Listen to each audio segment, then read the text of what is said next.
Okay, I welcome today to our online training for students.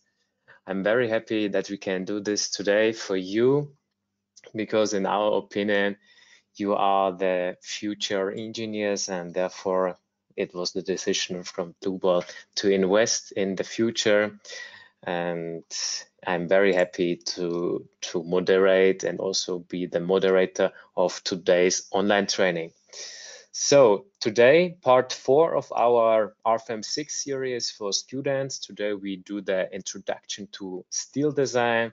Few words about me. My name is Daniel. I am responsible here at Dlubal for our human resources and also acting as Chief Operating Officer for the most important managing decisions. Next to that, I am also responsible for the marketing and sales here at Dlubal. Today with me, Markus, who will support me with the chat by answering your questions. Markus, would you like to introduce you? Hello, my name is Markus Baumgartel. I am responsible for customer support and frequently asked questions on our website. And today I will help my colleague Daniel to answer your questions during this introduction. Thanks. Thank you, Markus. So I will disable my webcam, then you can see more of your screen.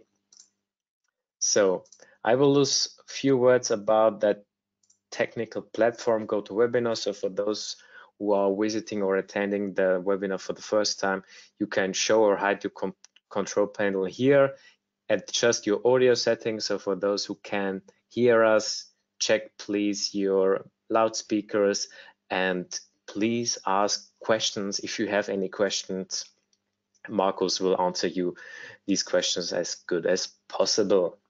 So regarding the last training about the introduction to FEM or finite element analysis, which was last week, you will get these materials and also the recording and certificate this week. So don't worry, you will get these materials, and also this session will be recorded and will be published on YouTube, and you will also get the recording of this training. So today we will handle the steel design. So what gonna we do today? So first of all, I will give you a theoretical background. Don't worry, it won't be a kind of class lesson like in your study, just the most important things in a very short time. Then together we will model a kind of two-span girder. So it's kind of introductory example where we do kind of modeling and then apply loads, do the calculation, and then the design of this steel beam. Then I will give you some few information about imperfections and also stability proofs or stability design checks in the ultimate limit state. And in the end, we will model a flat hole frame where we go also deeper to the applying of imperfections and also the stability design check. Okay, perfect. So I've prepared also some polls in order to create this session more interactive. So right now, in order to evaluate your experiences with the Eurocode 3, this will be a kind of Eurocode 3 training. Please answer me these questions if you have already some experiences with Eurocode 3 and our software.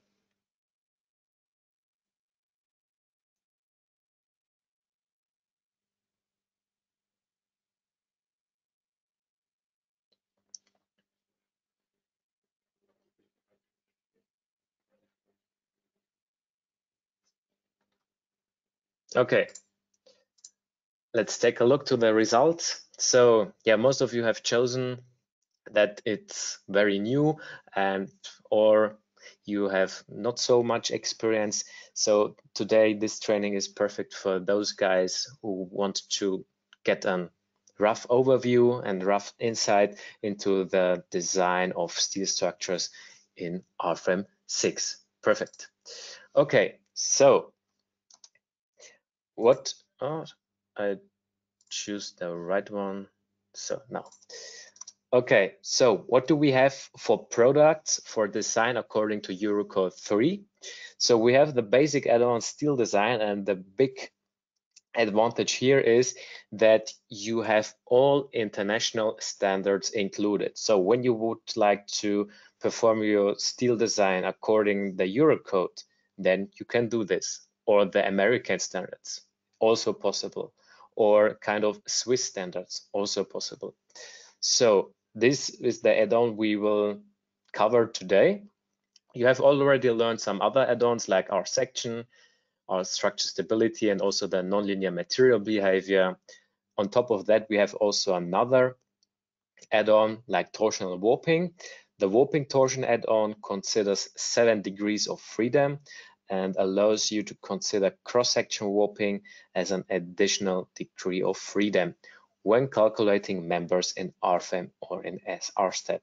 So stability problems such as torsional buckling and lateral torsional buckling can be considered by giving you these eigenvalues and also these buckling shapes. On top of that, we have also the add-on steel joints. Now you can design all possible steel joints based on a finite element method, and this makes you very flexible in designing and modeling different types of joints or steel connections. Okay, so safety concepts in steel design, especially in the Eurocode. So what do we have here? Generally, we put the design effects and compare them to the designed resistance, and the designed resistance is composed of the characteristic resistance divided by the safety factor. And here we have this according the Eurocode 3 1.0. When we are in Germany, we have also the national annex in the standard, and there we have, for example, the factor of safety. This is gamma M1, and here we have a stability analysis factor of 1.1. So when you are in Germany, you have to consider the differences between the normal standard and also the national annex. So when the design effect is below the resistance, then the design check is fulfilled. Okay, then the next thing, elastic or plastic global analysis. This depends on the cross-section class you have. So in general, we have 4 different cross-section classifications, so 1 up to 4, and the cross-section class 1 has one interesting characteristic. It has a high rotation capacity, and this allows us also to perform the design, the cross-section design, with a plastic global analysis, and also we can consider here the cross-section resistance as plastic. So cross-section 1 reaches a high plastic moment resistance, you see it here in the diagram, and also a high rotation capacity. And this is also the reason why a plastic hinge can develop well and can be applied, but not anymore for the cross-section class 2. So this is interesting to know. And in general, you are always on the safe side when you perform the cross-section design checks with the elastic method. So you take into account the elastic global analysis, which is pretty normal when you calculate with RFEM, and also take the elastic resistant cross-section values. So much to the elastic or plastic global analysis. So now let's do the first example together. We have here a 2-span beam. We will model this and run a normal cross-section design check over this 2-span beam. Important there that we want to check the cross-section classification and also perform the cross-section design checks no stability design check is considered there. This will be part of another example. And then I will give you an introduction to the difference between elastic and plastic cross-section resistance, and show you also how to activate the elastic method and also elastic plastic method.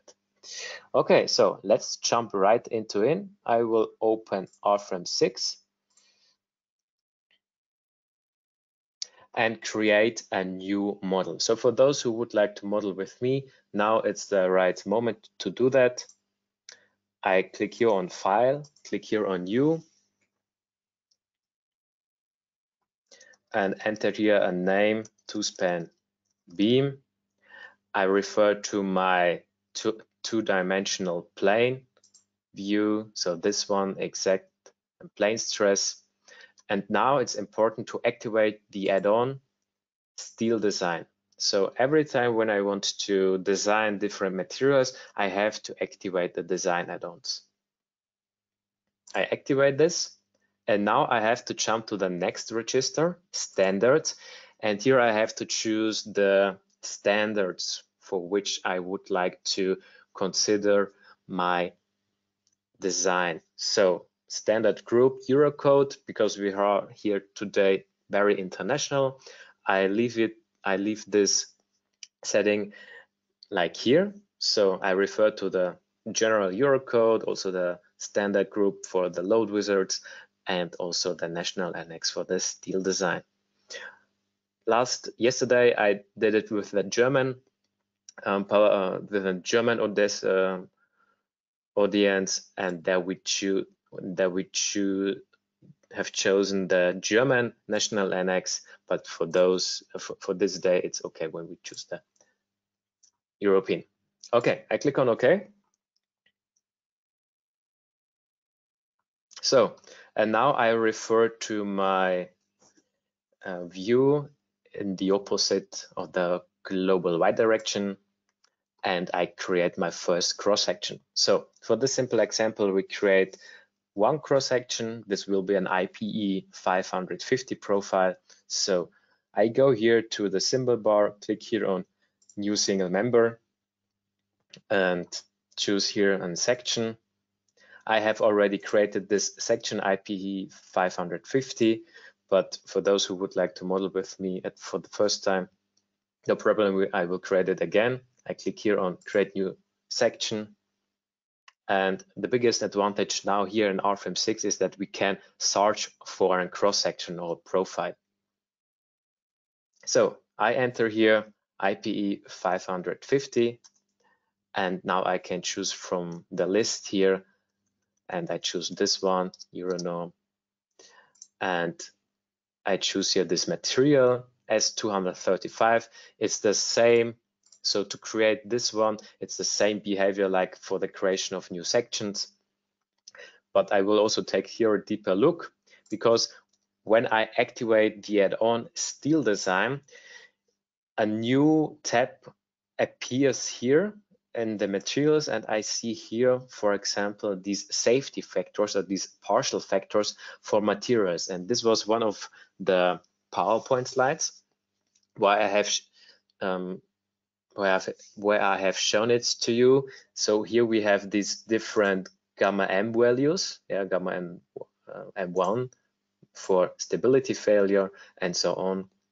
And when you would consider the German national annex, you would have here a value of 1.1. But because we do this European one, we have here only 1. So interesting to know, because with these values and with these partial factors, the RFEM 6 is going to perform the steel design. Okay, I cancel this. I click here IPE 550 and I click on OK. So now I draw the beam, and the overall length of this beam is 24 meters. Because I don't know where here's the grid point of 24 meters, I can make it quite easy. Just go through and snap grid point and enter here a value of 24 meters and right click, cancel this command. And now the next thing is that I divide this beam here in the middle. So right click, member, and divide member exactly in the middle. I don't want to create two separate beams or members, so I have to activate this option here. I click on OK, and now I see here this node, and this node is part of this beam. Double click on that, and I can see here this node type on member. This makes it quite easy for load application, but also for result interpretation, but also for the boundary conditions, applying boundary conditions for my steel design. Okay, so this was everything. Now I have to apply support. So I click here on nodal support in the symbol bar and create a new nodal support, because I have to activate also the rotation around the global x-axis, because I want to prevent I want to prevent the own rotation about his own longitudinal axis of this beam. So I have to activate this. It looks like that. Yeah. I click on OK. I choose this node here. I click on OK, click apply, and now I choose on the roller support in the global X direction, and I choose the other nodes in order to create this, and I click on OK. So now I want to display them a little bit larger. So right click on them and change the size of the graphic. Okay, the next thing is the loading. So for that, I go here to the load cases, go here to the load cases and create another load case with imposed load. And the action category is this one, so storage areas. Because when I combine these load cases into one load combination, depending on different combinatorics, combinatorics, then these action categories are important. Okay, so self-weight, imposed load, I think this is clear. So I choose here load case 1, then it jumps to this load case and I apply the loads. We have distributed member loads. So I'll go here again to the symbol bar and insert here a value of 8 kilonewton per meter. Choose this member, and this is now the advantage of this node, which is part of this beam. I say apply next. Now I change the load case here, change also the load magnitude, and choose this beam here. I click on OK, again on OK, and now we have here these two load cases. Perfect. And when I take a closer look to the load combinations, I see here these two and in order to neglect the other one, so the serviceability states, I can deselect or I can delete them. Just go here to the design situations. The design situation gives you an overview about the situation of the ultimate limit state and also the serviceability state. For me right now, only the ultimate limit state is interesting, so I delete the other ones, and I can also do a short information about the combination rules. And here you can see, okay, how the permanent actions are combined with different partial factors and also the different the variable actions and so on. This is pretty important when you have several load cases with different action categories. Then this information about combination rules is pretty important. Okay, good. Generally, the load combinations are calculated according to the second order or P delta.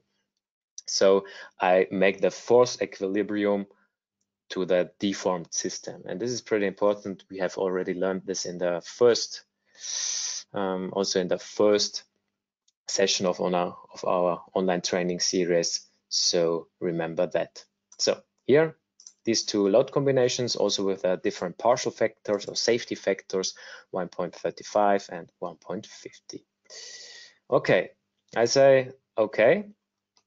And now I can calculate it. So I click here on calculate all. And you see here, okay, how these load cases and also the load combinations are calculated, depending also on the power of my processors or my CPU. And the more powerful your CPU is, the faster the calculation is done in RFEM. Okay, so I think the static analysis is pretty clear. So here you can check the different internal forces, yeah, and normal forces, and also shear forces. But yeah, this is nothing new for you. For me, it's more important to see the design for steel structures. So on the left side in the navigator results, I have here a second option, depending on the activated add-ons, steel design. And the same information about results I have also here in the tables. So first of all, here in the graphics, I see these kind of things. So the ratio envelope, pretty interesting.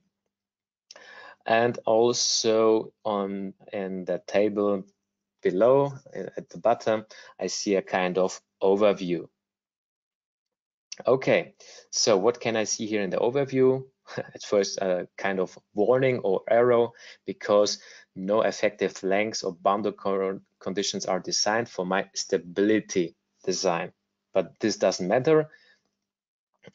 Nevertheless, RFEM considered the design of steel cross sections. So he did some steel design code checks. So let's go here to design ratio on members. And here we can see he made design check for the section proof, shear, and bending about y-axis.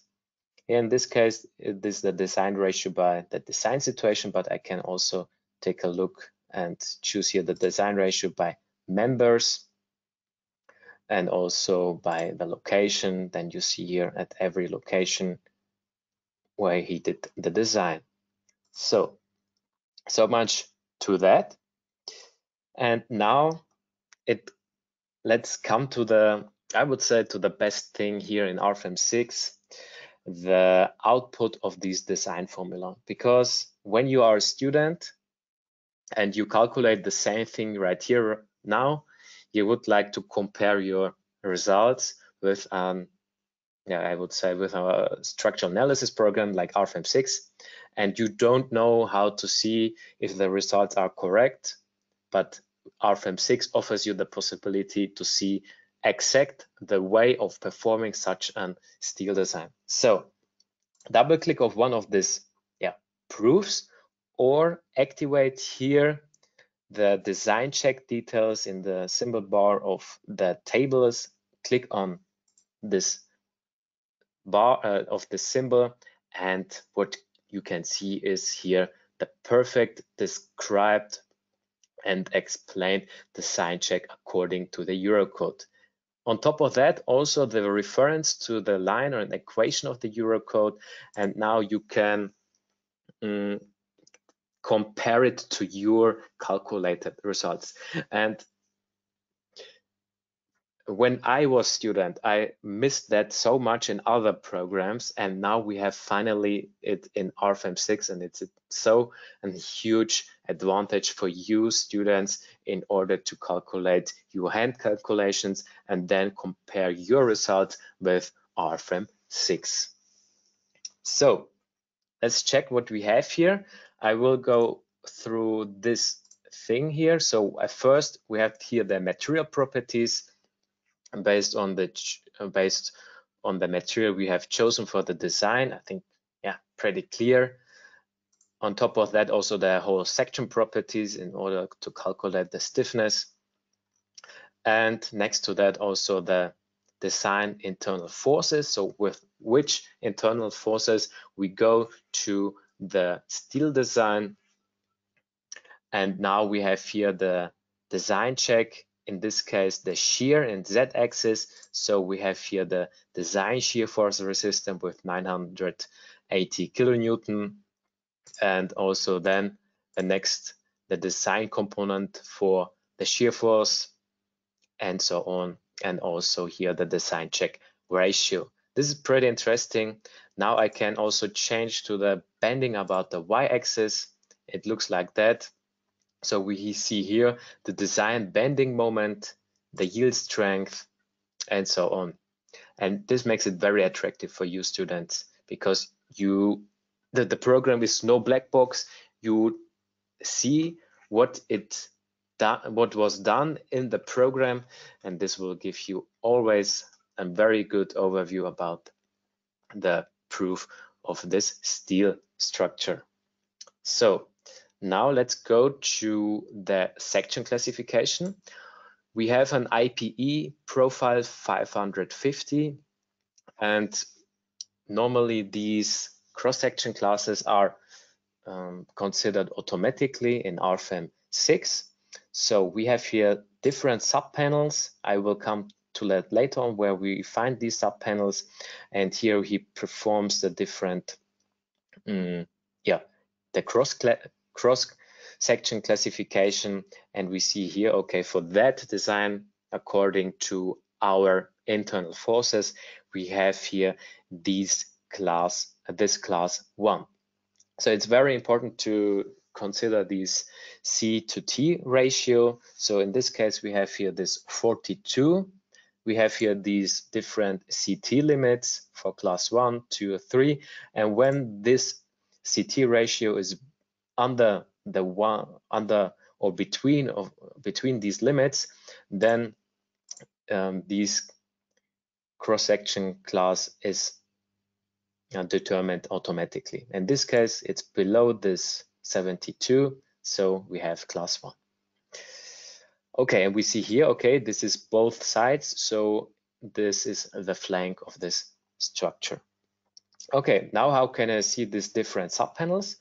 We have every time the information about the whole section or cross section. Go here to the section information, and now you can see the section values, the stress points, where it performs the, I would say, the elastic stress design, and also here the sub panels. And now here we can see, okay, we have here this this flank and also this web here, and so on. And when I click on one of this, I see, okay, this one is both sides and this one only one side. And this is the reason why it considers here also for this sub panels. Okay, and let's close this and take a closer look to the section proof, how it was performed. So here we see plastic design. And when you take when you refer it to one of my first PowerPoint slides, I will show it to you here. So this one, then it is allowed that we take into account the plastic cross-section resistance. This is something we can consider when the cross-section is or has the cross-section class 1 or 2.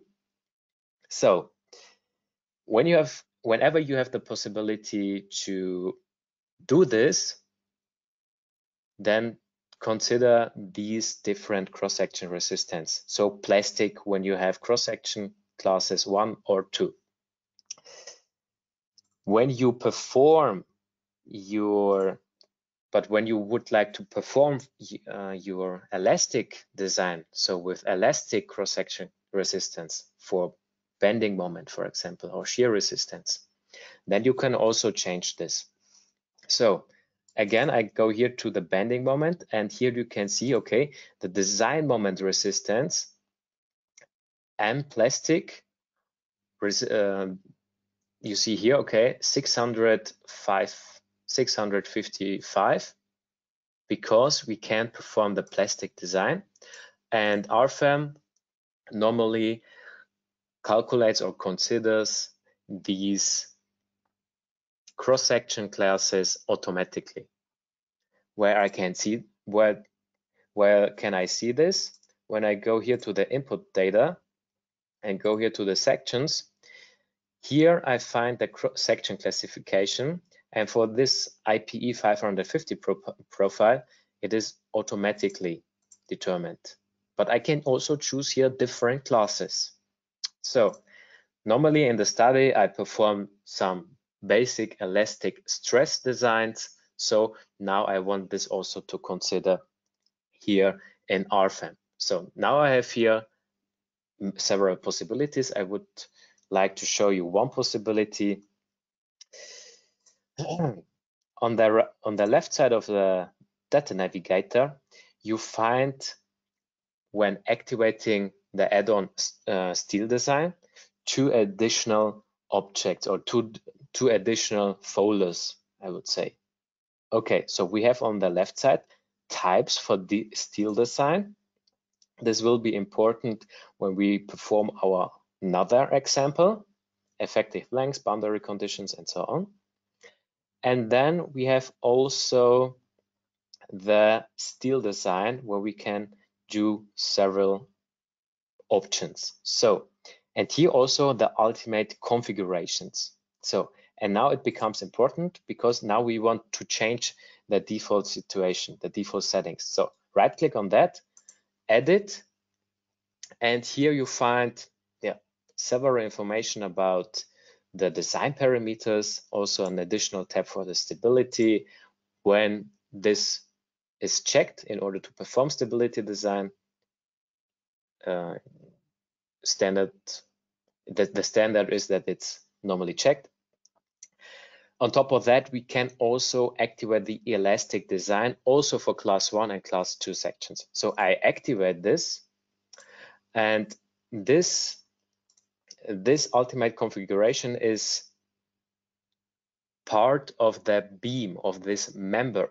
So when I go here to members, you see, okay, here we have the ultimate configuration default, and this ultimate configuration refers to the members.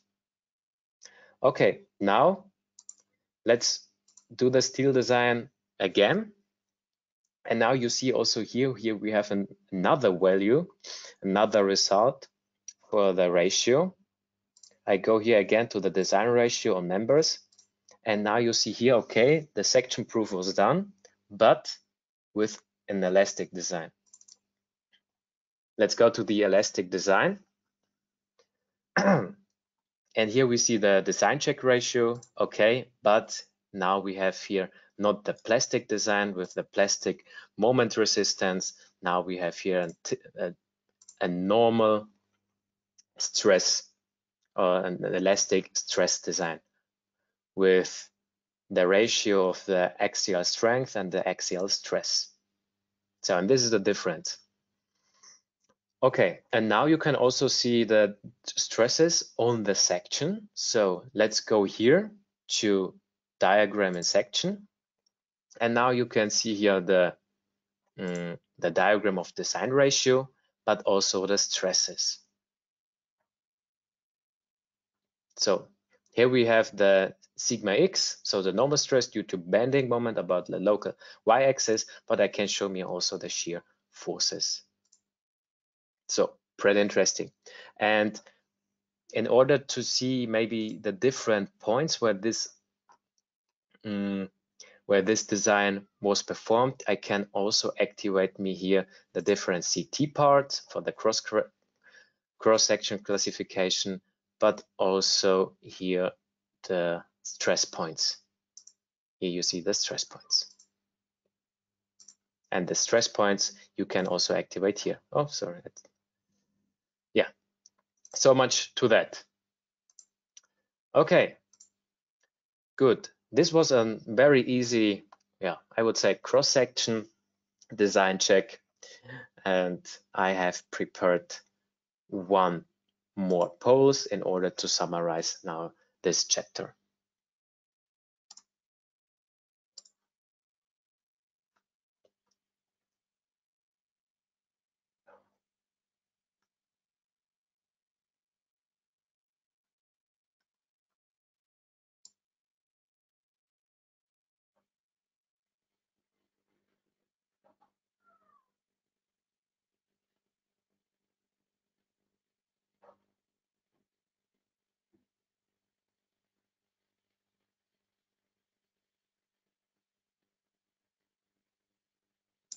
Okay, most of you have chosen. Now let's share the results. And yes, the most of you have chosen the right answer. So when I want to perform a plastic structure analysis, then it's only possible when I have cross sections with the class 1. Okay, good. The next one is this one.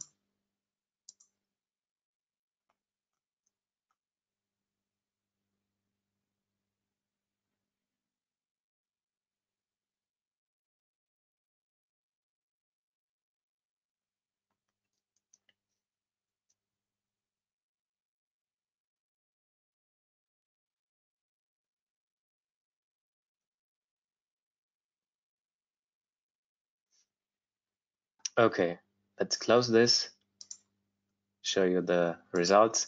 And yes, so when I want to do an elastic calculation method, then it's possible for every cross-section class. And therefore you can use it every time. Even when you have cross-section class 1, you can use this. It's on the safe side, definitely, but economically you are quite conservative, and you could get better results when considering also the plastic resistances. Okay, so let's go ahead with the PowerPoint. So we have here now different effects of deformed geometry of the structure. So I explain you what I mean by that. So in the first online training, we have learned the difference between the calculation of geometrical linear analysis and the effects of second order analysis.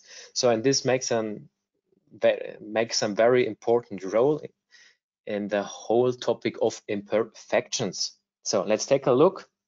When I perform here a geometrical linear analysis, it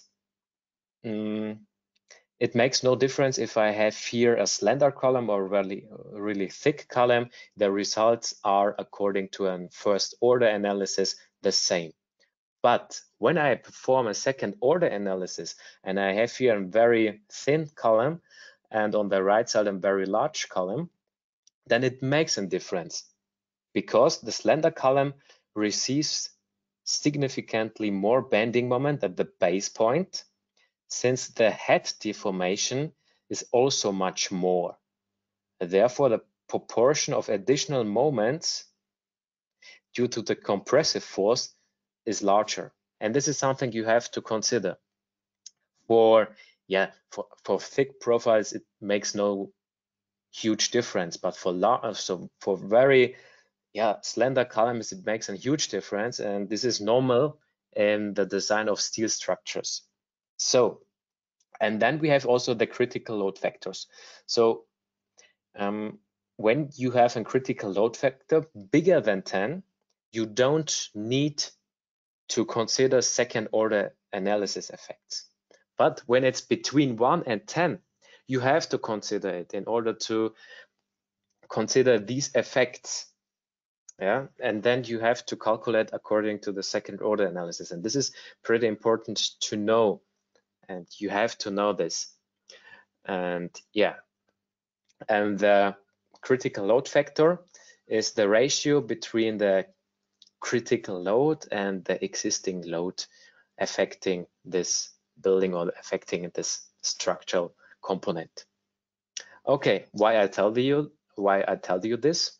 Because this has always something to do with imperfections. So in general, what are imperfections? Imperfections are manufacturing related deviations in the model geometry and in the material properties. So what could it be, for example, real misalignments or tolerances in the production? So when I manufacture some steel profiles, when do I hot roll it, so of rolled sections, and there it can be possible that some internal stresses appears, and these kind of affections need to be considered, because what we do the whole time in the structural analysis programs is to consider ideal models, but the reality is not ideal. So in order to consider these effects, we have to apply imperfections. And now we have different kinds of imperfections. We have on the one side kind of geometric imperfection, like this initial sway imperfection, and also structural imperfections.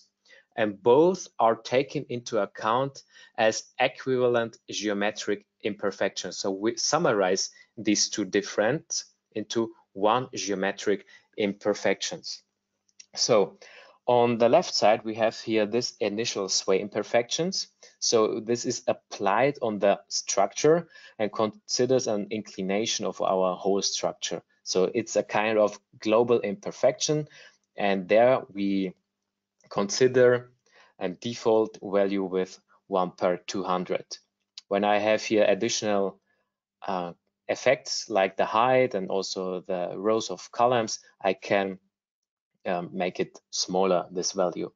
Then on the right side, I have here this initial bow imperfection. This is a kind of pre-curvature, and this is a local equivalent imperfection applied to the members, and depending on the respective profile, the yield strength, the buckling curves, and also the analysis method. So, and both of them can be summarized and applied on the structure as equivalent horizontal forces. So this is one thing. How can I consider imperfections too? Is with buckling shapes or buckling forms. So I do a kind of buckling calculation or buckling analysis with our add-on stability or structural stability. And when I see here this buckling form, I can scale this, and based on the scaled imperfection, I can also apply imperfection. So it's a kind of pre-deformation, and here we display the FE mesh nodes. Okay, so what do we have for methods for stability analysis? So when do I need to consider these imperfections, which we handled on the last slide? Normally only when I do second order analysis. So on the left side, we have one method. This is method A. Here we consider a global and local imperfection, and we calculate the structure according to second order analysis. The way of performing this design check is only the cross-section design. So in order to consider the stability, we only do a kind of cross-section design check with internal forces according to second order analysis. So this is the one extreme. The other extreme is method C. Here we don't need to consider any second order effects. Here we refer to the equivalent member method. This is also the method you learn very often in your study. Yeah. So we calculate the structure according to an geometrical linear analysis, so first order, on an ideal structure, so with ideal internal forces which normally don't appear in the reality. But we have to calculate the equivalent member length, and this is something what we can do for easy structures with with the help of some tables and some books, or we can also consider this with the help of our add-on structure stability. And the combination of method C and method A is method B. Here we consider this misalignments with the application of global imperfections and calculate the structure according to second order analysis. So when I prove then stability analysis, we do this according to so we do this with the help of the results of the second order analysis. On top of that, we apply imperfections globally. So only these initial sway imperfections. And then we can take the member length as the equivalent member length in order to perform our stability analysis. So yeah, what do we need to consider else? So the member imperfections are already included in the stability design according to Eurocode 3. And when I want to consider also additional applications of initial bow, you have to determine it for internal forces and moments in sensitive structural systems. So there you have to consider these things. But normally it's not necessary. Only when you have here this sensitive structural system, then you have to consider these things. And here it's a kind of condition for that. And now it becomes very important when I calculate my critical load factors with the add-on structure stability, then I get the results for my buckling length and also the critical load factors. But it's only for the flexural bending. Yeah, the stability failures like torsional buckling and lateral torsional buckling aren't considered. So if I want to take this into account through the eigenvalue analysis using the structural stability add-on, then I have to calculate according to 7 degrees of freedom. And then I can refer to the results because then they are correct. So again, to summarize it, when I calculate and structure stability of a structure, then I have only 6 degrees of freedom, and the result is only valid for the flexural buckling. So now let's come to the stability analysis approach. So I have here global and local imperfections, as well as consideration of all special effects and structure analysis. So I calculate with real internal forces according to the second order analysis. And the other way of approach is determine the ideal internal forces without or only partially considering imperfections. So it's method B and method C from the structural deformation. So all not considered effects must be included in the design method. So now I was talking the whole time about flexural buckling, torsional buckling. How does it look like? So we have different forms of stability failure. So on the left side, we have the flexural buckling. It's stability failure under compression force, buckling around the local axis. So we have a lateral deformation, and this can be considered with 6 degrees of freedom.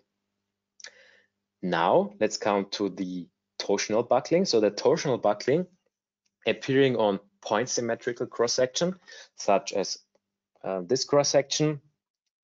Here we have a pure rotation around the longitudinal axis of the cross-section under compressive normal force. And a combination of both of these is the lateral torsional buckling or the flexural torsional buckling. So it's a combination of both. I have a lateral deformation and on top of that, a rotation of the cross-section. And the critical load factor here on the left side, this alpha critical, is the ratio between the critical load and the existing or acting design load.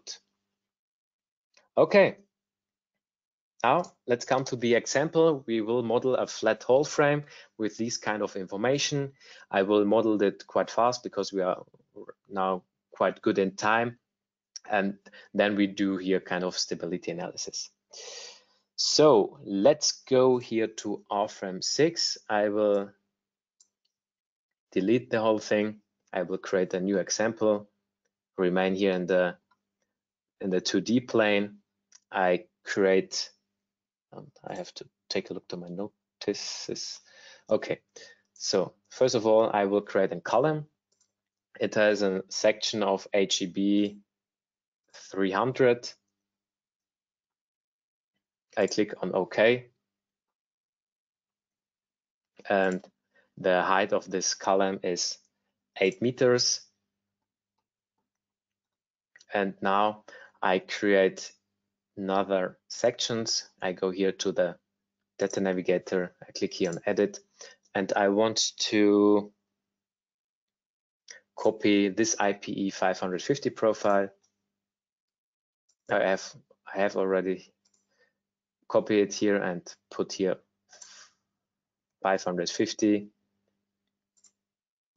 And then I want also to copy this section and have here a profile of 180. Okay, good. This was everything.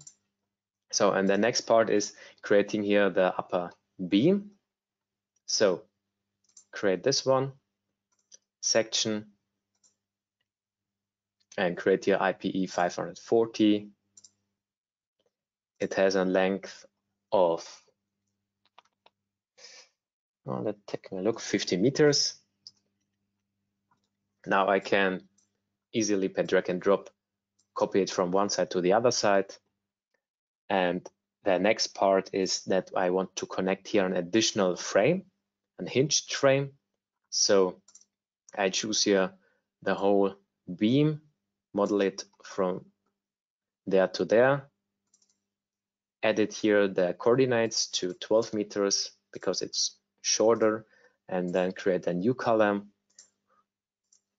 with a section of HEB 180. And double click on that because I said it's a kind of truss. So on both ends we get hinges. I activate the option hinges and create new hinges. I activate here these moment hinges on both ends. I click OK. And now I copy here this one, right click, say mirror it to the other side, create a copy, choose the right plane and also the right mirror point. And this is the middle of this frame. I click OK and we see it here.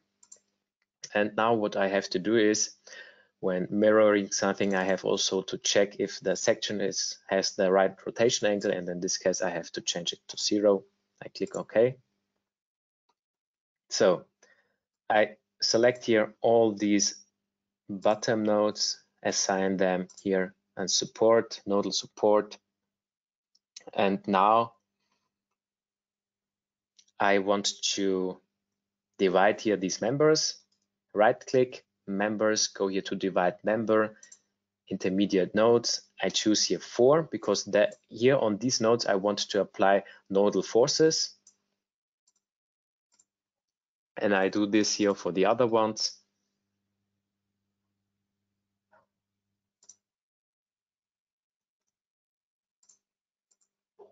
Perfect. And now I create here my loads. So first of all, I go here to actions in this, to load cases. The first one is the self-weight. I can leave it like that. The second one is snow. I change the action category to snow. And the other one is wind. I change here the action category to wind. And because I have activated here the combination wizard, all these combination of different actions are done automatically. Yeah, you see it here. And also here the load combination, you see this one, how it acts. We have always a kind of leading load action category because there we consider the full partial factor. Okay, so this was everything regarding the load cases and combinations. I click here on self-weight, I say okay, now let's apply the load. For the load case 1, self-weight, we don't have any loads. Now let's take a closer look to the snow loads. So here I want to consider point loads with 20 kilonewton. I choose here these nodes. I click OK, say apply and next. And for the outer nodes, only 10 kilonewton. And this is a really nice advantage of RFEM 6. I can remain in the same dialog, just choose different nodes, say OK, and OK again, and we have it like here. So, and now for the wind load, I apply here a member, so a member load for the global X direction. It gets a load magnitude of 2 kilonewton per meter. I choose here the the left column. I say okay, so it's my pressure side. I say apply and next, and for the suction side I have a load magnitude for as 1 kilonewton per meter, and I choose the right column. I say okay. Okay, perfect. And yeah, this was everything regarding the whole load application. Now I want to see if I have to calculate according my first order, so to the geometrical linear order, or to the second order. So in order to do that, I have to activate again my add-on structural stability. I click OK. And what is very nice that I can go here, for example, to the design situation, right click on that, I click edit. And here I can activate the combination wizard, load combination, second order. And now I only want to do the geometrical linear analysis, edit it. And now I want to consider the stability analysis. I click on OK. And now take a look what happens here at the load combination. Each load combination gets here this critical, so the option to calculate the critical load with the add-on structure stability. And now I click here on calculate all. And now let's take a look what happens right here. So first of all, okay, it calculates the load cases, but next to that also the static analysis and then also the load combinations. And this makes it pretty interesting. So in order to see a rough overview about the static analysis, it always is good to take a closer look to the design situation. And here the design situation gives me an information about the stability analysis and the minimum critical load factor. And I see, okay, the minimum critical load factor is 6, so we are under 10. So normally we should consider the effects of second order. And we see also the load combination, which is responsible for this value. And this is the load combination 3. So let's take a closer look to the load combination 3. Okay, this is this load situation. And now I jump here to the stability analysis, and I see here this different mode shape and also this buckling shape. In order to show me the results a little bit nicer, I can go here to deformation, members, and say, okay, section colored. Okay, so nice. So what next? I see here the critical load factor. So the critical load factor says to me, here with a factor of 6, I have to multiply the existing load in order to fail due to stability problems. And I can also see here the results by member. And when I go here to the tab effective lengths, I see here also for the mode 1, the effective length factor of 3. And this is also possible for different members, like member 3. I can also go here, see this one, and so on. And this makes it very interesting because these values, they are necessary for my stability analysis when I want to design it according to the equivalent member method, so method C. Okay, here we have this value, remember it, almost 3, and here also almost 3. So what we do here is that we consider this for the stability analysis for my steel design. So we have 3 different methods for the stability analysis for my steel structures. Now I refer to my method B, so to the last one.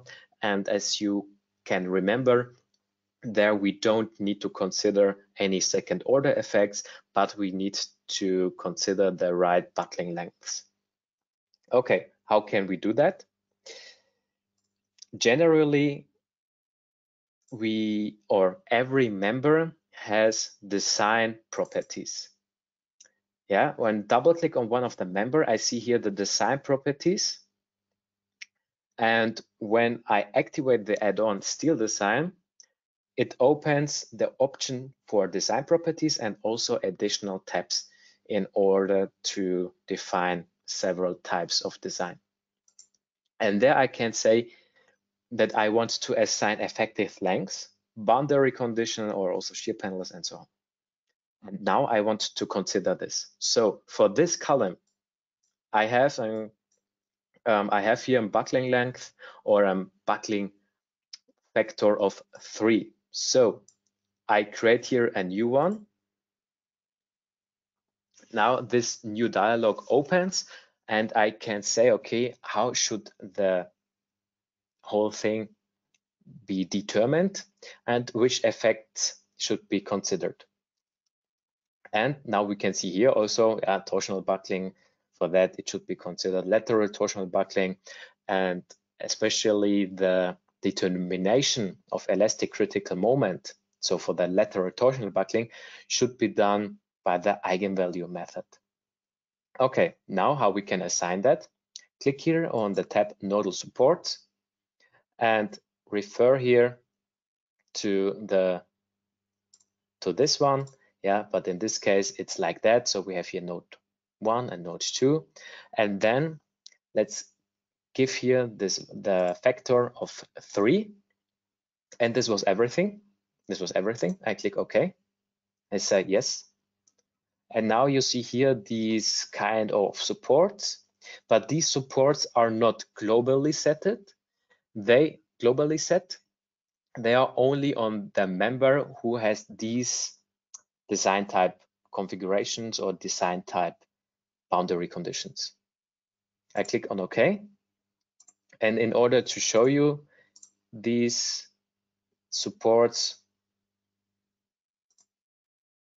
I go here to the display navigator, go here to types for steel design, and activate here the member effective lengths. Now let's make it a little bit bigger. And now we can see it here. So these are the supports. And this is pretty important to have here these supports. Okay, now let's do this for the other one. In this case, I want to refer to my stability analysis. So I want to take the result calculated with the add-on structure stability in order to take the results for the buckling factors. So again, double click on one of these members, design properties, design types,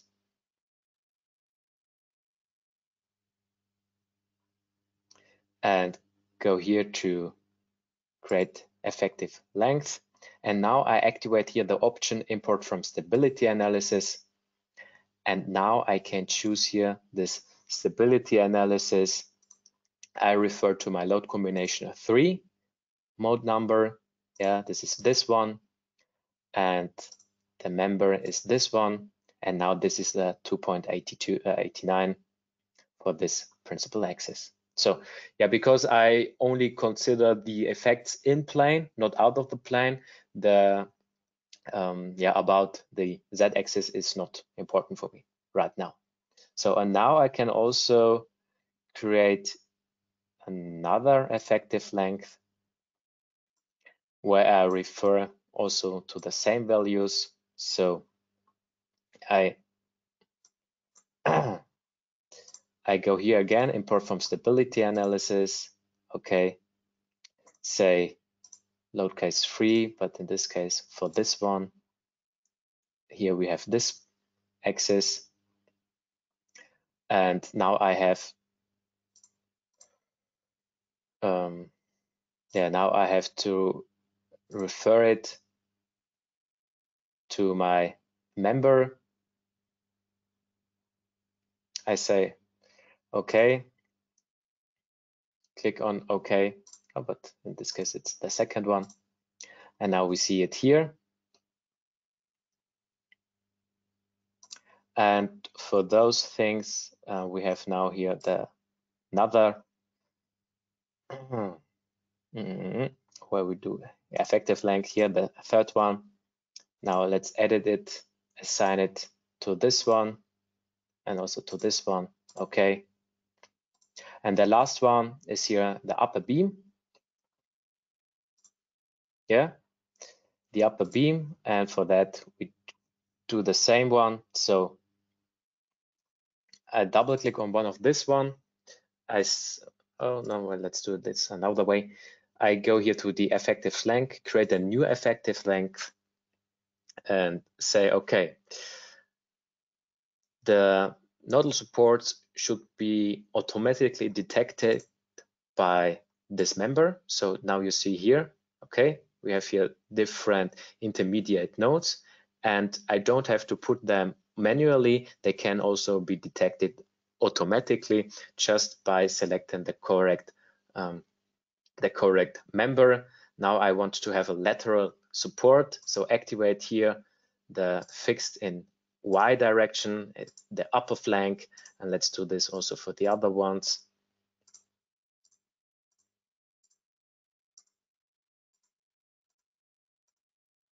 Yeah, for this one. And yeah, the principal axis remains like that. And now it becomes very interesting. I can refer it to this member and to this and to this.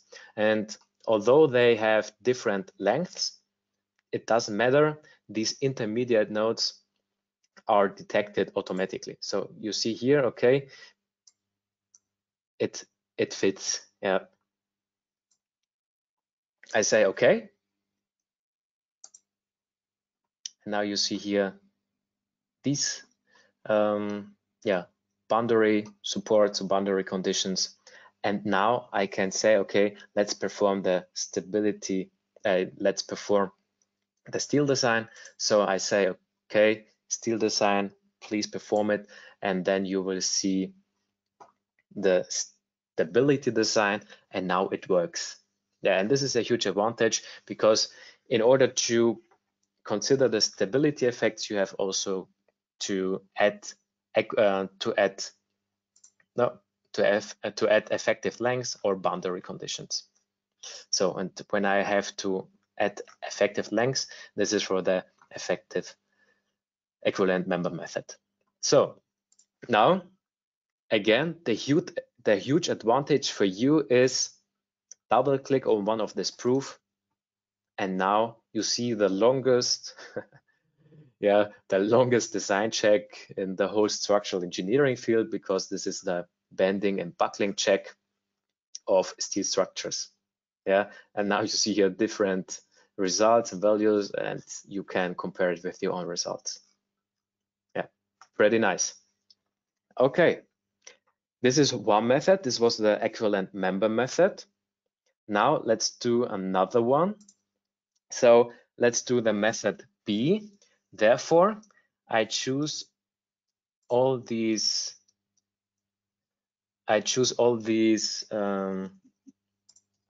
Let's delete them. Yes, I choose all these effective lengths. and they remain, but they are blue. Blue means they are not assigned to anything. So in this case, I create another one. So I double click. No, I don't create another one. I take the first one, and I say to him, okay, I want to consider this one. So a kind of Euler case 2, because the method B said, okay, I have to consider second order analysis results, and also I perform the stability analysis according the normal length of my members. And this is the reason why I do this one. And I refer it to these columns. I say, okay, and this was everything. And now I have to apply imperfections.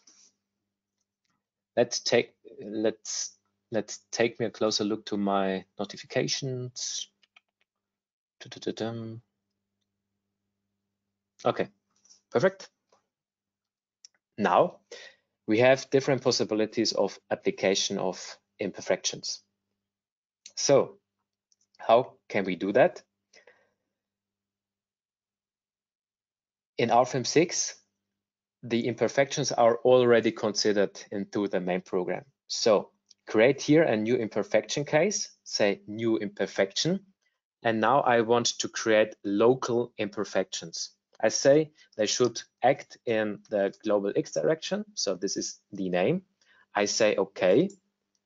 And now, because of the local imperfection, I get a new field of inserting the local imperfections.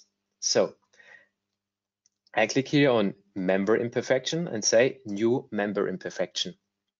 And there I want to consider an initial sway as imperfection type and say, okay, here we have the definition type. I want to consider this according to the Eurocode 3. And the basic value, as I already told you in one of my PowerPoint slides, is here according to Eurocode 3, 1/200.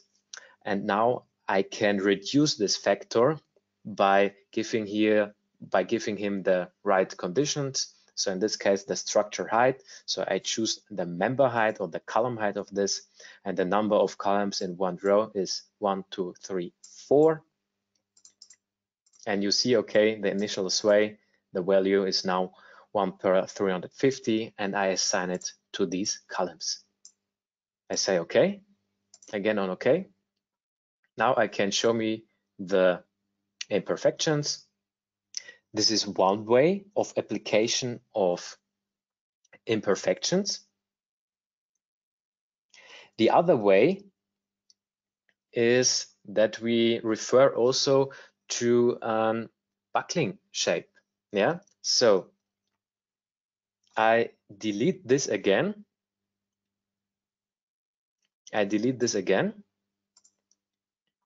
Now I create a new imperfection case. And now I refer to my buckling mode. And now I have to select a load case. So in order to do that, I have go to and I want to consider it here for my snow loads. So for this one, this should be my reference for my buckling mode,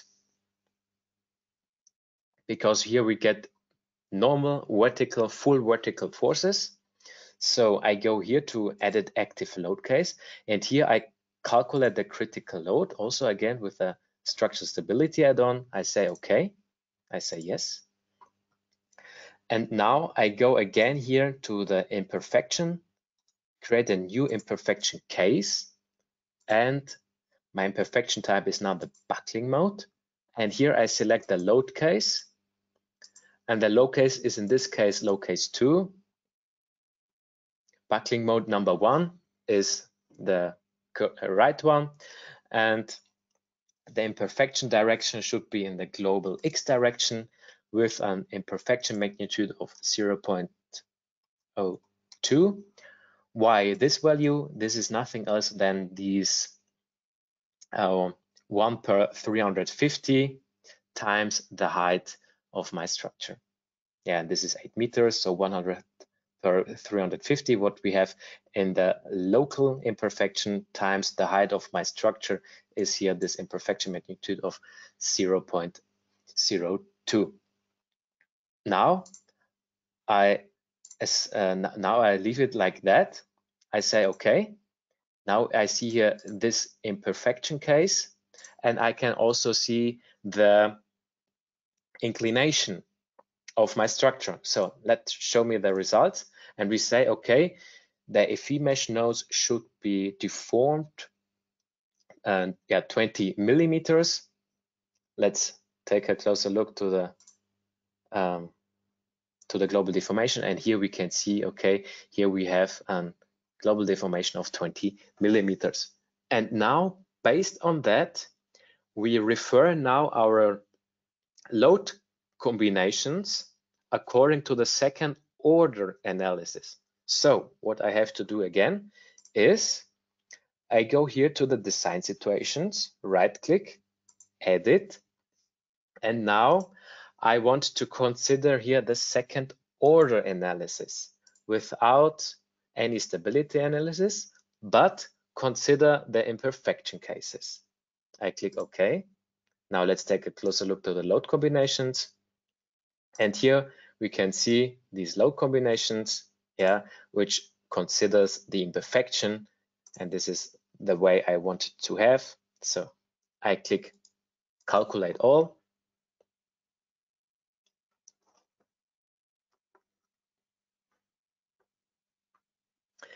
And now we have also considered the stability analysis. So let's go here to the steel design and choose maybe this column here. And here we see, okay, we have a stability design, bending and buckling about the principal axis. And when I took here this upper beam, then we have also the lateral torsional buckling. And when I go here, you see also the eigenmode of this one. Okay, perfect. This is the way of doing stability analysis with RFEM 6, considering imperfections. So to put it in the kind of nutshell, what have you learned today? First of all, how you design steel members as simple cross-section code check. Then you have learned the different analysis methods for different cross-section classes, so plastic and elastic. Then you also got an insight into the whole imperfection topic. So why do we need imperfections? And the different methods for stability analysis when doing a design for steel structures. And then we have performed two different methods. The last one was method B. And the first one is method C, so equivalent member method. And the equivalent member method is pretty important for your study because I did it a lot of time, and now I could show you how you do this also in RFEM 6. Okay, before we end the session, I want to recap the knowledge by giving you two polls. Please answer the one.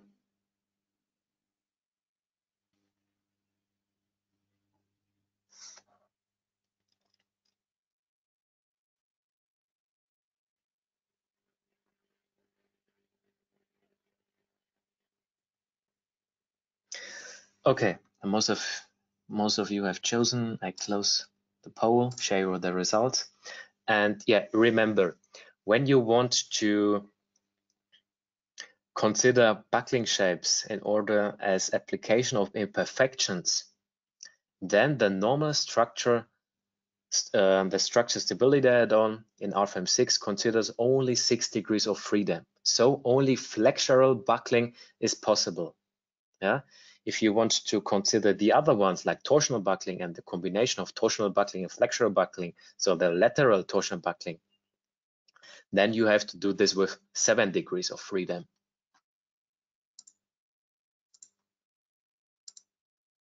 And now the last question.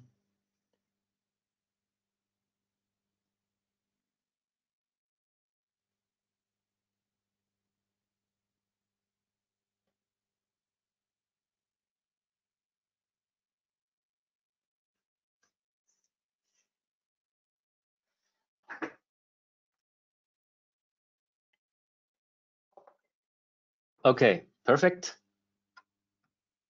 Let's close this and share the results. So the right answer is, when should I consider second order analysis effects, is when the load critical factor is less than 10.